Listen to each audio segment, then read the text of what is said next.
Good morning. It's 11 minutes after the hour. Chris McDonald joins us. One of the things I want to talk about, Chris, and it's always great to have you with us, and you share some different and interesting insights into our conversations. But one thing I'd like to maybe start on, and we'll go from there, and that is the President Donald Trump and Jeff Sessions thing. And I was a big supporter of Donald Trump, still like Donald Trump, still like President Donald Trump. But I do think we hear the term presidential. And I do think that Donald Trump needs to be more presidential and he doesn't have to play gotcha. And if he gets you a gotcha once, he needs to make his statement, make his case, and move on and let everyone else move on. And I think his handlers, and hopefully the new people, they keep coming and going because I believe people can't put up with it. But the handlers that have moved in, and I understand they're a little more aggressive, will tell him to, if he's got a statement to make about Jeff Sessions, he needs to make it and then forget about it. The rest of us are tired of hearing, and many people that were avid fans of Donald Trump are not so much so because he brings a lot of garbage into the Oval Office. It doesn't need to be in the Oval Office. So I know you're a big Donald Trump supporter as well. So where did I go wrong? No, Tom, I don't think you're wrong at all. I'll agree with everything you just said. I think while in principle I agree with his frustration over Attorney General Sessions, because I have the same frustration. I sit back and watch the Russia investigation go on and on and on and on without any evidence that the Trump campaign colluded with Russia, and now even the special counsel that got appointed basically got appointed because Sessions recused himself. And, the special counsel has not found anything over the last 2 or 3 months, and now he's delving into President Trump's personal finances. So I'm trying to put myself in President Trump's shoes a little bit and understand his frustration. Having said that, I also agree with what you just said. There's a proper way of handling things, and there's a wrong way of handling things. And Jeff Sessions was actually the first senator to publicly come out and support the president when everybody was piling on at the very beginning, back in 2015, even when the campaign first got started. Jeff Sessions was the one that stepped to the microphone and said, "I'm supporting Donald Trump." And that says a lot for the loyalty of Mr. Sessions, and I've always liked Jeff as a senator. I've always liked him as a person, and I don't think he deserves the public ridicule. If you're going to fire him, take him to an office, say, "Jeff, you're just not getting the job done. I'm going to move in another direction." You do it privately, you do it professionally, and you move on like you just said. I mean, everything you just said was correct. You don't keep berating him and having your minions out there sort of putting him down. But again, Tom, this goes back to the bigger picture issue with Donald Trump. We've got somebody in office, and I think the country is still adjusting to this idea with his Twitter feed, with the way he conducts business, the way he talks, the way he does things, his personality, his ego, and yes, he does have an ego. He's always had an ego. And it's just the way he is as a man. And when you elect a president, that's what you get. You get not only his policies, but you get the person. And we might as well brace ourselves for the fact that the next 3.5 years, he's been in there 6 months now, this is not going to be the last rodeo that we're going to see like this. And it's going to be one of those things that we're just going to all have to adjust to. And then in 4 years, if the country's tired of it, then somebody else will go into office and, we'll be done with it. But I will say this, I'm more of a pragmatic person when it comes to things like this. I look at Donald Trump and I remember someone telling me years ago, they were talking about taking advice, and they say when you take advice from people, you chew it, you spit out the cud, and you swallow what you need to swallow. And I think with Donald Trump, that's sort of what we have to do. There's some things that you just have to spit out and just shake your head and say, "Why are you acting like that?" And then the other thing, because I've seen him, Tom, I have seen him act presidential. I think we all have seen him act presidential overseas when he's been overseas. When he was in Europe, when he was with the Saudis and the first trip he took to Israel, you couldn't have asked for a more presidential type person watching him interact with those world leaders. But there's something about his inner circle, and you hit on it a little bit while ago.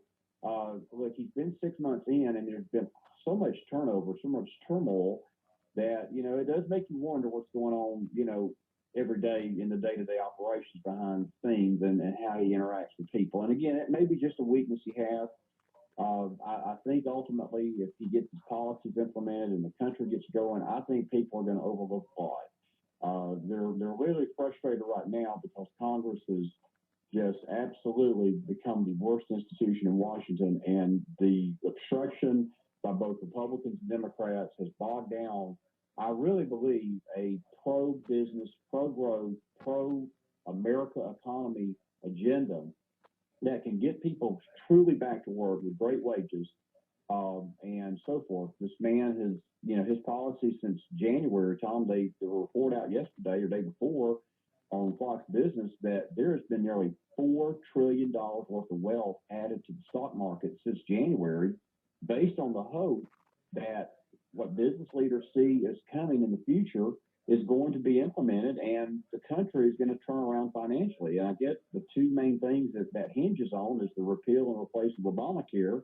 which we're going to talk about, I'm sure, this morning, and also the tax cuts that are coming. So it's one of those things. I'm with you totally. I don't think you're wrong in what you just said. I'm with you 100%. The way he handles things could be done a lot better, but I do understand his frustration. Craig Gowdy said that yesterday when he was talking to the Fox people. He said, look, I understand that when Jeff Sessions didn't bother to tell President Trump that he met with a Russian guy and he knew he was going to recuse himself, that probably would have been good to tell Donald Trump then before he got nominated as AG, than to wait till later and then recuse himself and then allow this avalanche of just false news, false innuendo, and this avalanche of hell itself that has been unleashed against the Trump administration by the Justice Department by people that hate him, the people that are Hillary supporters. So, I mean, I see both sides of it, but I'm with you, buddy, on that he could handle things a lot better. He needs to do it more privately than publicly. I agree with everything that you just said. You mentioned something, and let's spend some time on it. We've got until 25 minutes or so after the hour. The healthcare debate. I think we could probably use the term debacle. I don't know if the Republicans are ever going to pass anything or not.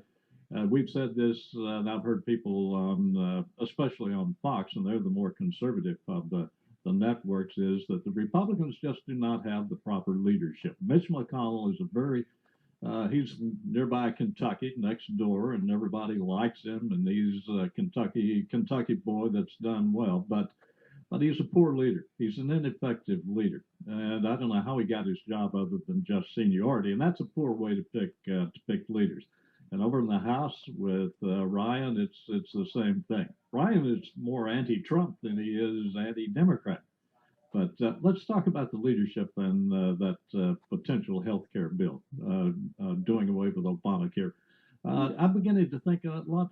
I don't see it going anywhere right now. Tom, I don't either, and I think that at the end of the day, when all the smoke clears, we're going to find out the Republicans were just as much in on this as the Democrats were, even though they didn't cast a vote for it, that it was all politics.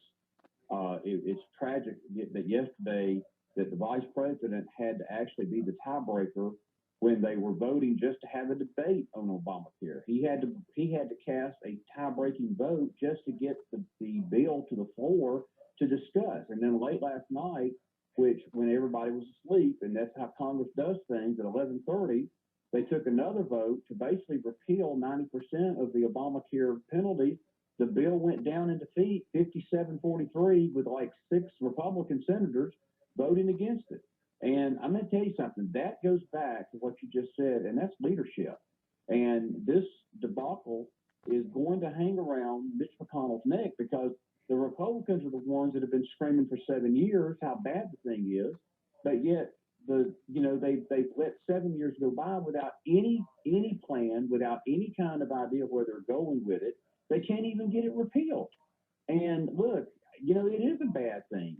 The insurance industry is crumbling. It's actually, I shouldn't say crumbling, it has crumbled already. I mean, you've got some states, including Tennessee, that have only got one, if not one or none, providers uh, to to basically be able to offer insurance to people, and that's because that they can't afford to be part of the Obamacare thing. And I will tell you this, Tom. You know, I'm with you. I think what's frustrating to me is that if you're gonna act like a Democrat, okay, just change your letter to your party affiliation to D instead of R, because it makes you look better than being a hypocrite and saying I'm a Republican and voting like a Democrat and acting like a Democrat and obstructing everything the president's doing. That's what the Democrats do. And I would respect you more, and I think the American public would respect you more if you did that. And I also believe that that's part of Mitch McConnell's problem. That deep down inside, he don't like the president, and I don't think Paul Ryan likes the president. And both of them need to go. There needs to be a change to the top if the Republicans plan to hang on to the Senate, and especially if they plan to hang on in the House in 2018. Because with those two at the head, I can guarantee you on this program this morning, the Democrats will take control of Congress in 2018. I don't see either one of them going anywhere. What about you? The only way that they will go if there is enough conservative uprising on the right to garner enough support, because some of the moderates are not too happy with them either. I think there's a slight chance that McConnell goes. Ryan's going to be a little more difficult to replace. But I think McConnell has really burned some bridges with this Obamacare thing, and I think that he's not well liked, as people may think he is, among his constituents. I think the old guard, people like McCain, Lindsey Graham, and that older group who always had his back, but this younger group of senators, and I throw Rand Paul in there a little bit, and I may not agree with everything Rand Paul says, but to be honest with you, on this issue of Obamacare, Rand Paul has got the most sensible feeling and sentiment about Obamacare than anybody, because we don't want Obamacare light. That's the whole purpose of repealing a bill. You get rid of it. You don't keep 90% of it in place and then say, well, we've repealed it, when the freaking bill is in its same form. You just renamed it. And I think that's what Rand's discussed with the bill is over, and he's right. We need to start over. And to be honest with you, Tom, my idea for health care has always been this: get the government out of it. Get the government out of it. Let the free market do its thing. And I can guarantee your listeners this morning, the insurance premiums that they're screaming about, the deductibles people are screaming about, will go down, because when you have competition, you always the people that win in competition are the consumers. Go ahead. No, and that was the case before Obamacare. There were a lot of health insurers out there, and one of the things that took some of the competition away, some of the giant companies like AIG started buying up the life and casualties and the life of Georgias and things like that. So they were buying up the smaller insurance companies. But there was always competition. If you didn't like this company's insurance, health insurance, there was another company out there selling it. But Hillary Clinton came along, and they thought there should be, a single government, insurance program. If you want it, you got to buy it from us, and that's basically what it's become. I asked my doctor about it, and he said he hoped it just bottom fall out of Obamacare and be replaced by something else. But what that something else is, I don't know.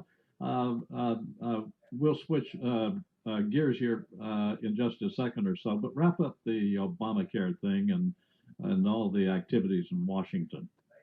Well, Tom, what's going on right now is that this thing is dead in the water. I mean, I do not see the Republicans doing anything with it. I think that vote late last night really tells the tale of how many Republicans are really against doing anything about it.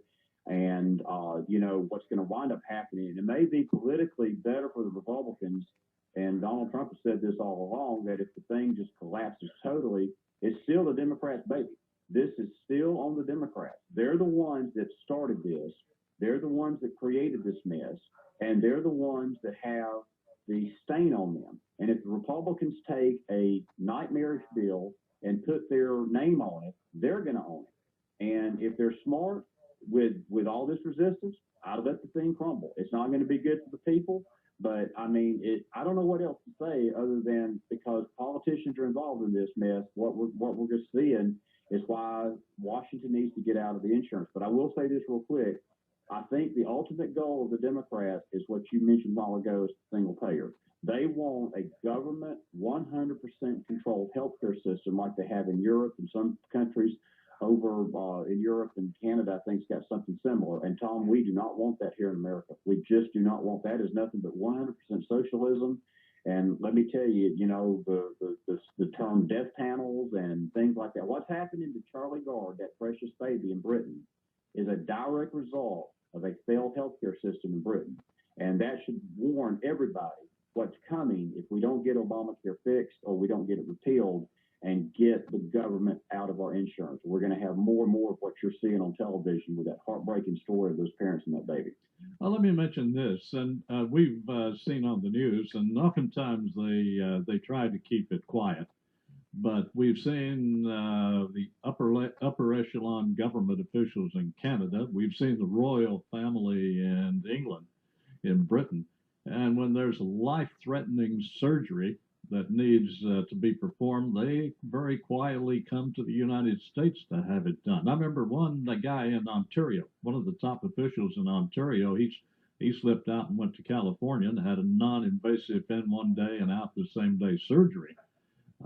Had something to do with his back, but they had to go in under his arm, and he was in and out that day. If he had had that same surgery done in Canada that everybody brags about, they would have cut him open, and he would have been months recovering. That's the difference between medicine that liberals love in Canada and the difference of medicine in the United States. That's true, and you know, again, you just actually made me think of something else that's going on that is actually a positive. You know, that's part of the problem that the Veterans Administration was basically being labeled with, that the long wait times for our veterans and the health issues that, you know, they were waiting months to get an answer for one simple thing, and you had people dying and everything else. And I mean, it was awful. But Tom, what was going on with it, but again, I go back to the government-run system. When you have a government in charge of something, all we have to do is look at the problems of the VA that we've had over the last 3 to 5 years, and really going back to 8 years. And that's what the whole insurance industry is going to look like if the government gets involved. And you're right, because these single-payer systems, you know, people claim they're so great. Look at why people are coming to America for their health care, because there is no good thing about a single payer, because you're at the behest of the government and they can decide who lives or dies. And that is nothing anybody wants to see in their lifetime in this country. I sure don't. It's 29 minutes after the hour. I remember attending Governor Phil Bredesen had a community get together down in Jacksboro, I think, one day, and he was opening it up to people to talk about insurance. And there was a young man that was working at a nursing home, and he was from Canada. And he was telling the story of his grandparents. He said the two people he loved most in the world. His grandmother had some serious knee issues, and she needed, the artificial knees put in. You know more about that than I do. You can explain it. She was put on you know what I'm talking about. But he was saying that it was a 15-month waiting list in Canada. And in the United States, she could have had it scheduled and have that surgery next week. In Canada, it would be over a year before she can have that surgery. That's why I'm glad I live in the United States of America, Tom, not Canada. And that's why, again, this is the importance of getting this Obamacare debacle fixed. That it needs to be repealed first. You can't fix something that's unfixable. And this entire monstrosity of a bill, and I'm just going to go ahead and open up a little can of worms this morning. See, the people the architects behind this thing, Tom, knew this was coming. They were not stupid. You know, they were not without. And yes, I hate to be a conspiracy theorist this morning on the radio. I'm not so much a conspiracy theorist, but a realist. the whole idea behind this Obamacare nightmare and this whole program was that they knew it was going to fail. If everything that that was Obamacare was to take place in 2017, the taxes, the penalties, the main force of the business penalties, the main force of the business taxes were to hit in 2017, and that is no mistake because Barack Obama and his people knew they would be gone from office when this would take place. What's going on today, they knew was going to happen, but they weren't going to be around to have to pay the price for it. And they knew whether it was Hillary or Donald Trump or whoever, they didn't know who was coming in office in 2017. But what they felt like was if the Democrat got involved, the Democrat would just carry things on and they would tweak it and do what they could. If the Republican had it, then what is facing Donald Trump right now and President Trump, that they knew exactly this would be the problem they would be facing because it's become so entrenched in our society. To remove it from the stream of the nation now is going to be virtually impossible without affecting millions of people who are on it. And they will lose their insurance for a season if they repeal it, unless they make a provision, which I'm sure they will. But, Tom, it is a nightmare. It is a nightmarish bill. And I'm going to tell you something. I don't see an easy way out of this. I talk to friends and people, and I like you, insurance people, doctors, and there's no easy way. And I brace your listeners this morning that it's going to be a messy fight. It's going to be a messy thing to fix. And I just hope the American people are understanding of that. But for Congress to do nothing is criminal. They've got to do something. I don't care about the political cost, but I do care about the personal cost to people. And the personal cost to people is astronomical right now. And it's tragic that people are paying the price for an inept Congress and leadership in Washington. It's terrible. We're down to 2 minutes. Close this out. Tom, I just want to announce this morning we've got a brand new online paper, the Great Smoky Mountain Journal, Smoky Mountain, Smoky, SMOKYMTN journal.com. A great source of information people can check out. A lot of good opinions. We just got it up a few weeks ago. We'll talk about it more in detail later. But going back to the country, we just need to be diligent in our calling our congressmen and our senators. I want to just give a shout out this morning to Dr. Phil Rowe. We got a news flash yesterday that Dr. Rowe, I understand, may have prostate cancer, and he's a great representative, and we wanted to send our prayers to him and his family this morning. We've talked to him personally when we've done new stuff, and good man, and I just wish him the best. But I just want to say that the whole situation in Washington right now is such a mess, and you know I've said it on your program often. We the people control who we send to Washington, and we need to take a good hard look at our leaders and who we're sending up there. And just because they have an R beside their name does not mean that they're the best for the country. I'm not no way advocating voting for a Democrat, but I'm telling you, people need to look at what the candidate stands for, not just their party affiliation, because these people in Washington need to be sent out on the pink slip. And we need fresh faces and a fresh start in D.C. on the congressional level. And if we don't, nothing that President Trump wants to do will get done, Tom, because he can't do it all by himself. There's some things he can, but I think he's pretty much reached that point where he can do what he's done so far with his executive pen is about as far as he's going to be able to go without the help of Congress. And if they don't get on board his agenda, Tom, we're going to be facing 3.5 years of gridlock, and my Lord, I don't even know what that's going to look like. AM 74 WCXZ. We appreciate our time has come and gone, and we appreciate you for talking with us. I hate to hear that about Congressman Phil Rowe. Great position, great public servant, and just a great human being. So thank you very much, Chris, and please come back and chat with us again. We'll have to do this on a regular basis. Absolutely. See you soon, my friend. Okay. Thank you, sir.